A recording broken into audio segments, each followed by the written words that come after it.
여기 위에는 저항력이 높다고 제가 설명을 드렸었죠. 인위적이니까. 그 다음에 이 부분은 면역력이 높고, 저항력이 높다는 것은 걷는다는 거죠. 필터링을. 그 다음에 여기는 면역력이 높다는 것은 저항력이 반대로 없다는 얘기가 되니까 필터링이 안 된다는 거죠. 그러니까 다 받아들이다 보니까 자기 주체성이 결여될 수도 있다는 거죠. 그래서 이런 직관과 이런 감정이 도드라지게 활성화되다 보면 너무 저항력이 높다 보니까 피하가 구별이 안 됩니다. 예를 들자면 장기 이식 수술을 받은 사람이 면역 억제제로 복용합니다. 면역력을 너무 많다 보니까 그러면 그 장기 이식한 그 장기까지도 그 공격해버리는 그런 소지가 있기 때문에 면역 억제제로 구분하듯이 약간의 어떤 인지를 할 수 있는 알아차려야 된다. 피하가 누군지, 적이 누구고 아군이 누군지 그래야 되는데 그런 인지 과정도 없어져 버릴 수 있는 영역이라는 얘기죠. 그래서 너무 큰 그림을 그리고 너무 감성적인 거에 매여 있다 보니까 무슨 일을 결정을 못 한다는 거죠. 그래서 무능력한 사람이 될 수도 있다는 거죠. 이런 비유가 두 가지를 든다면 적절할지는 모르겠습니다만 몇 년 전인가요? 서울 외곽 순환도로를 가는데 청선산 터널을 뚫으면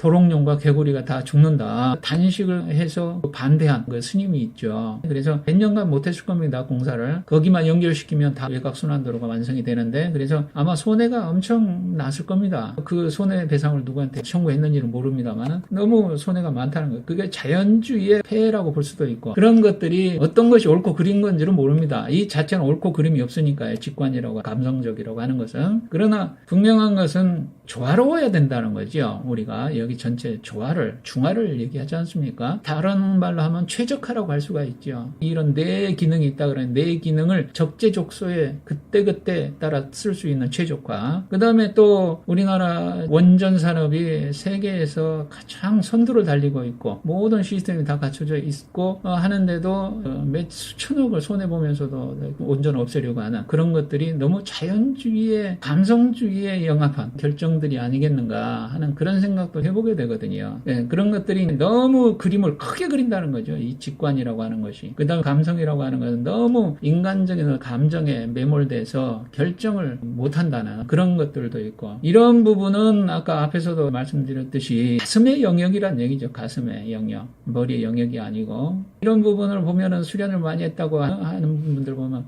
나무하고도 소통하고 식물하고도 소통하고 하면서 어린애 같은 감성을 가진 그런 분들이 많이 봤거든요. 그런 분들은 마마보이 같은 어떤 성향이 있는 것이 아닌가. 왜 그러냐면 자기 말에서 얘기를 해야 되는데 우리 스승님은 이런 말을 안 하셨어. 우리 사부님은 이런 말을 안 하셨는데요. 한번 우리 엄마한테 물어봐야 되는데요. 우리 아버지한테 한번 확인해 봐야 되는데 하는 그런 분위기의 말씀들을 많이 하시고 그런 거 듣다 보면 그냥 손발이 오글오글해지는 것을 느끼기도 하거든요. 그리고 또 자기만의 어떤 인지 과정이 없다 보니까 그루밍이라고 하는 게 있지 않습니까? 쇠뇌시켜서 성착취로 하는 그런 것도 이 영역이를 그렇게 빠질 수 있다는 거죠. 그래서 스승과 수행 단체를 잘 만나면 괜찮은데 사심이 가득한 스승을 만난다거나 사심이 가득한 이익 집단, 이익 수련 단체를 종교 집단을 만난다거나 하면은 이러한 영역에 있는 사람들은 완전히 그냥 밥이죠. 밥. 시키면 시키는 대로. 그래서 돈 갖다 주고 몸 바쳐 마음 바쳐 나중에는 빈털털이 폐가 망신하는 그런 경우도 많이 있고요. 이런 자연주의와 남성주의의 부작용이 이런 것이다 라는 것을 말씀드리고 그것을 해가기 위해서는 이런 최소한의 앞에서도 설명드린 우리는 적적 성성을 하듯이 적절한 호흡과 행공을 유지하듯이 그러면서 이런 중화를 시켜야 된다. 이런 중화를 시키면 체지체능이 나오는 것이 곧 중이다. 더 정확하게 얘기하면 체지다. 여기까지가 정각도 부분이 되겠습니다. 우리 곡선도식으로 하면